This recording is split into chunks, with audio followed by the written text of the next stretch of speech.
In 1992, I was 18, third year in Life and Life Bible College.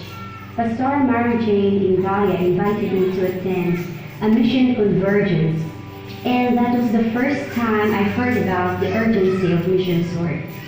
The last speaker of that day invited who will commit to missions work, and I was one who went to the altar, praying God sent me there.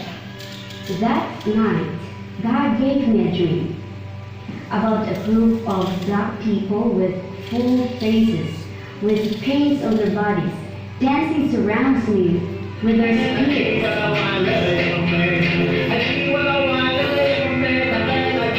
And I really thought they would kill me, but after their dancing, they welcomed me with their smiles and hospitality.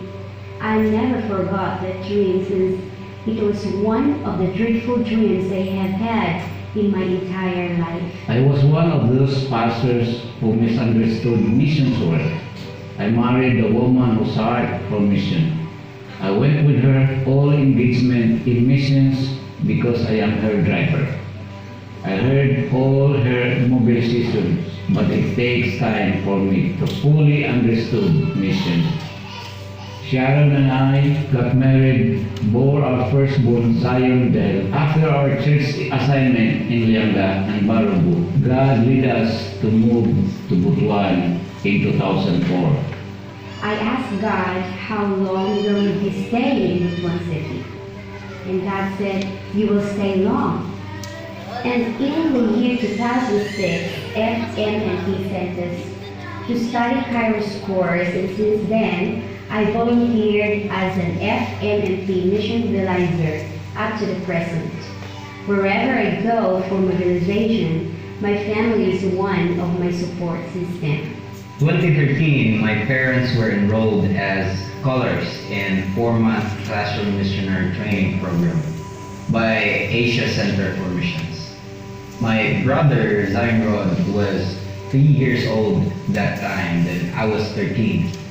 We sit with them in the class for 3 hours every night from 6 to 9 p.m., sometimes up to 10 p.m.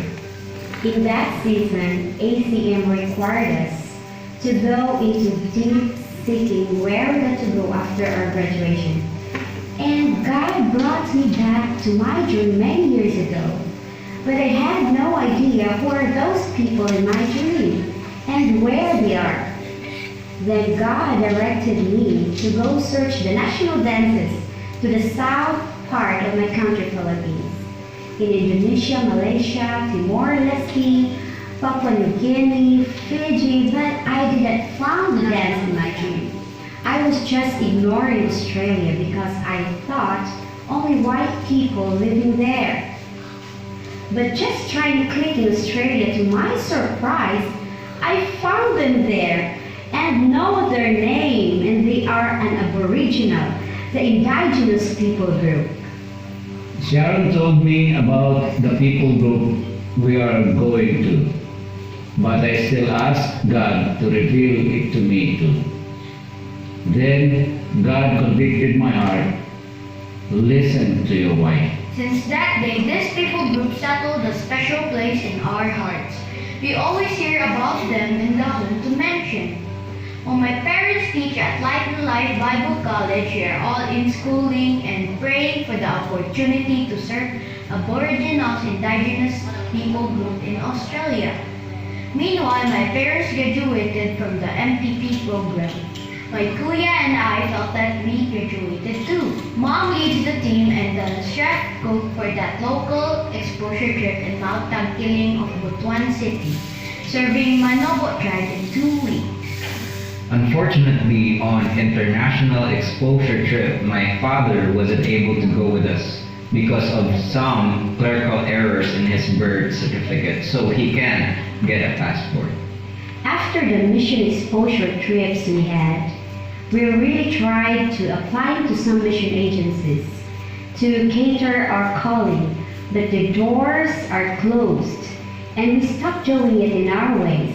When God revealed to my husband Rodel that Pastor Emma Baro is the door, we've waited until this worldwide pandemic came, seems too hopeless to pursue the calling. But on September 11, 2020, at 11 o'clock in the evening, I seek the Lord with all my heart.